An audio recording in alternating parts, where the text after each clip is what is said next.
Excuse me. So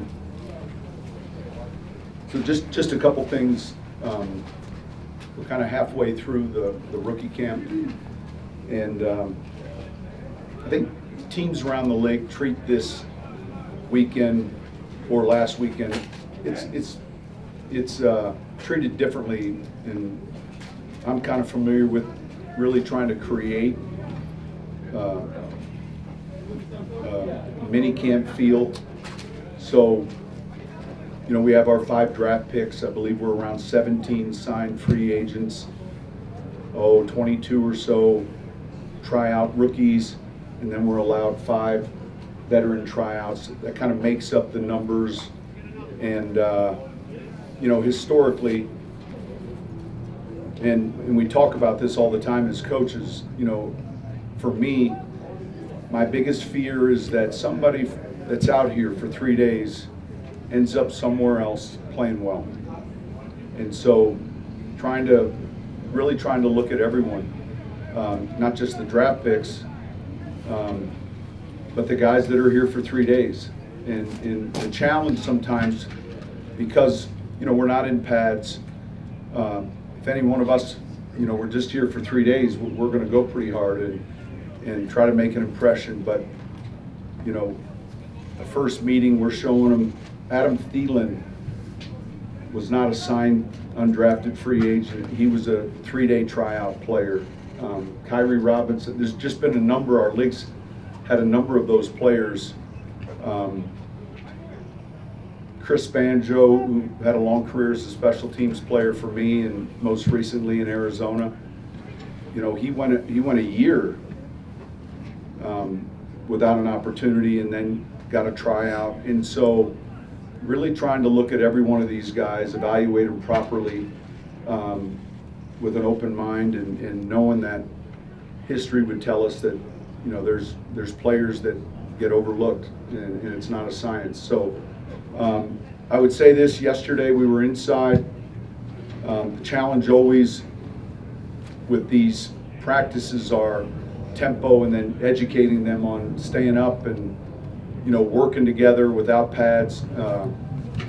I would say in my 16 years, the practice we had yesterday and today, just relative to the OTA tempo, was very good. So we try to show them a lot of film beforehand of what it looks like, because some of them, you know, may be coming from college programs that haven't had practices like this. So I've been pleased that way.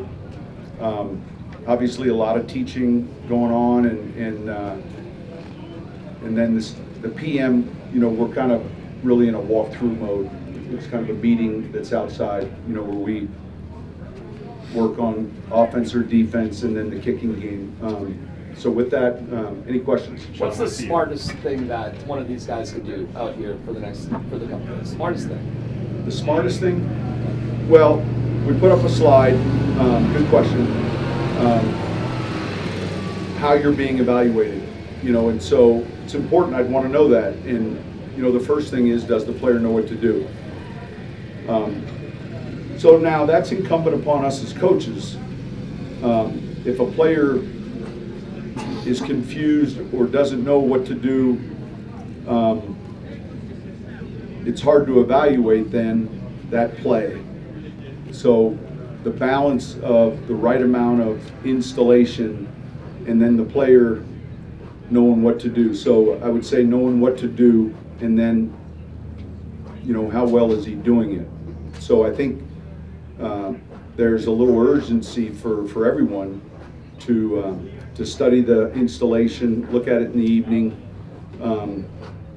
because it's hard to make a good first impression if you don't know what to do. Jerry Sanders made a couple of plays out there today. Has he impressed you so far? Yeah, look, listen, the draft class is all, you know, made a number of plays. Unfortunately for Ben DiNucci, it was his first interception, and there was more to that interception if you looked at it. It was a good play by Sanders. It was right in front of Greg Penner. And I was telling Greg before practice how this Ben DiNucci was doing well, and so I told Ben, I said, he owns Walmart, and if it doesn't work out here, there's, I'm sure, a reading opportunity somewhere at one of his local stores. So, but it was a good play by Drew, good break. Marvin had a real good set of plays yesterday. That we're rotating a lot of guys in, and then what we'll do as a staff, we'll have a quick lunch and we'll go up there and we'll just sit in that room and watch every rep together, which is a little different maybe than you would do in season. But you're watching it together. You're talking about, who we're looking at, tryout player, signed free agent. We've got 9 or 10 of our own players that are here on roster that are allowed to be here because they don't have a accredited league year. And so,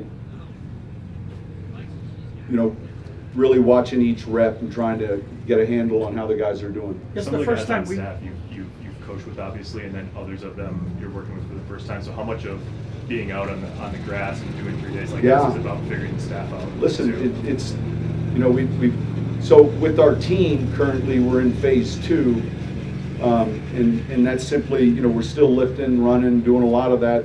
That's gone well. And phase 2 allows you to get on the field, and it's a little bit more. It's not this. It's football school. But this, and we made this comment in the staff meeting. That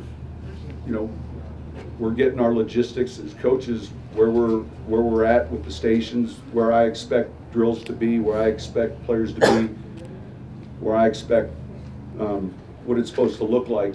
So absolutely, because it's the first time this staff is working together. So I think that is something that is important. Building off what Parker said, this is the first time we've seen you out in coaching gear. Is it starting to feel normal as the coach of the Broncos now? Yeah, I think so. We get so busy with the routine. The thing with our league is it's so seasonal. The season ends and you're right into free agency. And then from free agency, you go right into the combine draft. So, it feels like we're just finished up with the draft.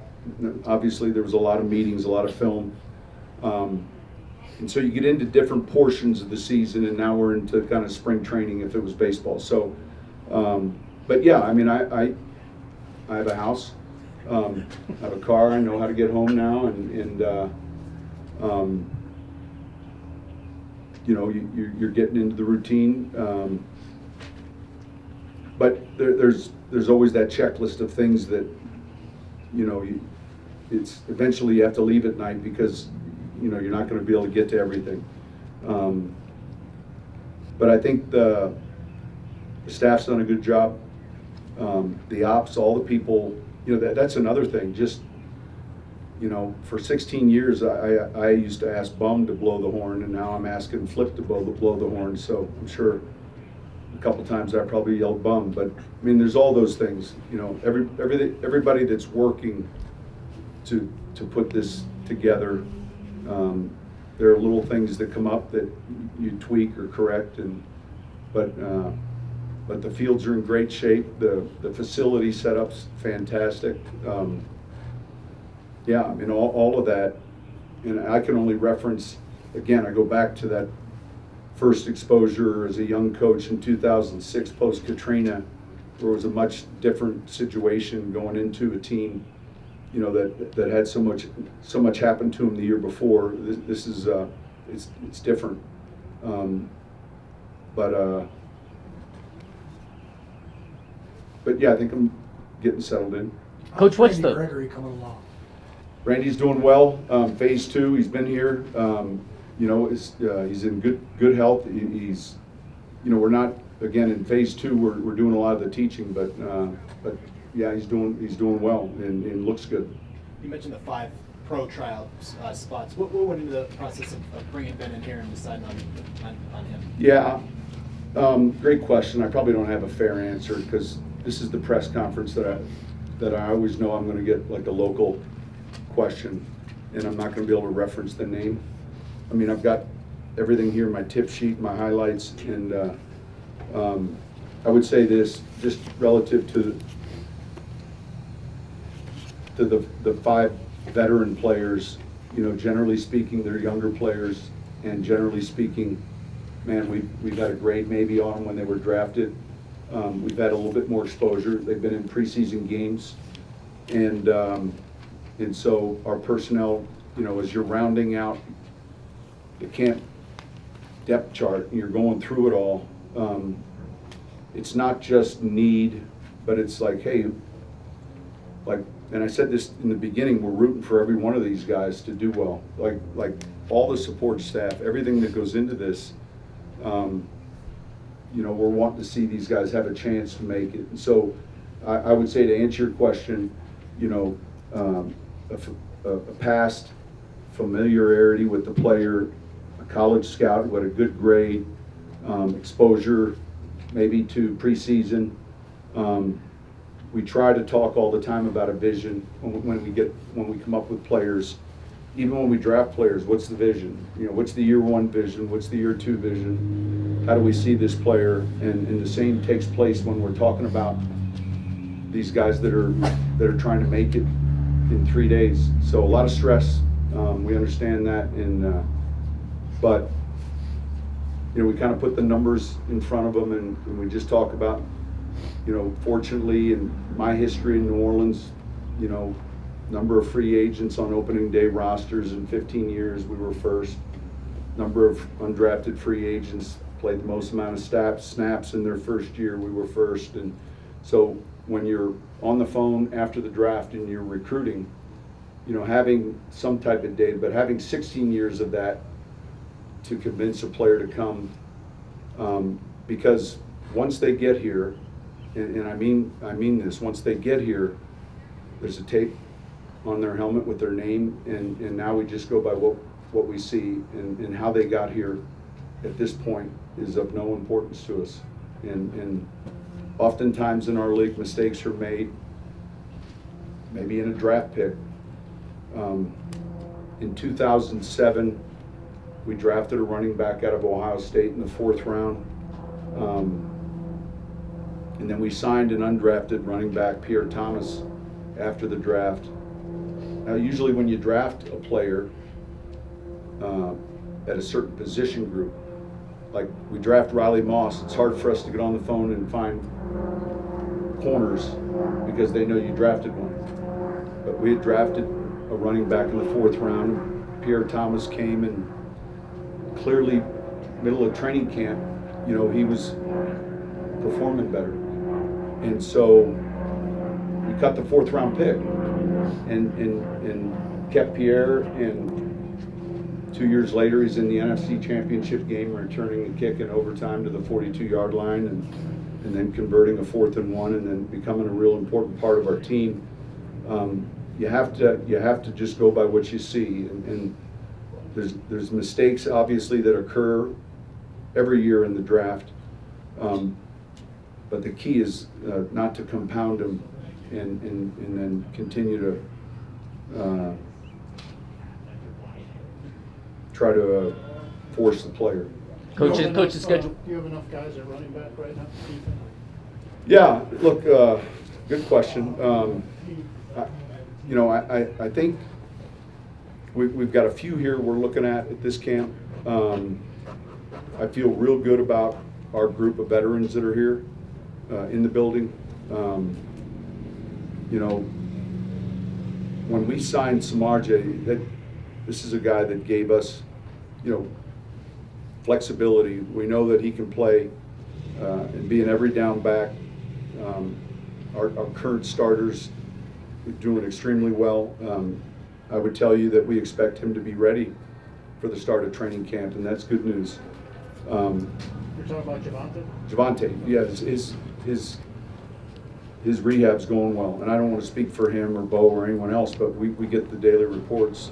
So, and look, we're pretty tight-lipped relative to information going out, but I've read a lot, but I think his rehab's going well. So at the start of training camp, you said? Yeah, I think. Look, I think there's a good chance that if a player's not ready at the start of training camp, he goes to PUP. we're hopeful that he's someone that, that might not have to go to PUP. So that's good news, and in the meantime, the rest of these guys we're looking at closely, and I'm getting to know them. You know, But you signed Sanjay with the idea he could be an every down guy. we signed him because we knew he was durable, reliable. He played on first and second down. He played quite a bit of third down. If you really look at the snaps for Cincinnati, and so, you know, we felt like we got another solid runner, who's, and you guys have been around him, who's built in a strong way. So there's a lot of things he does well. And look, when we signed him, you know, there's still uncertainty, and I was taught, you know, a long time ago, you know, stack them up at that position. It's a tough position in our league. Coach's schedule was released just a couple of days ago. What were your initial reactions to that, and anything that stood out? Yeah, I would say, if this makes sense, I felt like it was very unremarkable. I mean, it was like when I looked at it all, it was, I don't want to use the word calm, but I mean, I don't know that anything stood out. I look at three things right away when the schedule comes out. You know, where's the bye at? And we're at mid-season, that's fine. Travel logistics. I think we've got a couple East Coast games where we might go, you know, 2 days in advance. Miami early on. Buffalo Monday night, you know, that so that creates that little shorter window. Our schedule will be different than anything you're used to. You know, if we end up flying home and landing after 2 a.m., we're probably going to stay in this, you know, so we'll probably stay in Buffalo after that game, fly back Tuesday, players will be off Wednesday, and then push the work week back a day. But outside of that, you know, we're on the rotation of the 9 home games, you know, versus the 8. But I didn't. I just felt like so that's good. I mean, I didn't look at anything and just say, wow, you know, we've got, you know, 4 games that we're scheduled to play on prime time. That's great. Just, you know, for me, looking at, what is it, 220 or 225, like getting used to that being the baseline, you know, is different, because my whole career it's always been 12 noon or 1. I haven't coached out west. So, and then when those times start changing, that's usually a good thing. When you have a tryout guy that sort of pops or that you like, are those normally difficult calls of like, hey, we want to see a little bit more of this guy, or is it, does the guy normally jump out enough that you decide, hey, this? Well, look, I think probably a little bit of both. I mean, some guys jump out right away. Man, I can recall sitting in meetings where it was close to whether we were gonna, you know, because if someone comes in, someone goes out, right? Yeah. You know, and so it's not just bring them along. You're trying to bring, you know, the right group of 90 when you get down to it. So that's the biggest goal here, though, is really trying to make sure we don't read about one of these guys that was here today somewhere else. And so that weighs on you. And sometimes someone jumps out really clear. Yeah. And then other times, maybe it's the second day when we look at this film, and maybe it's,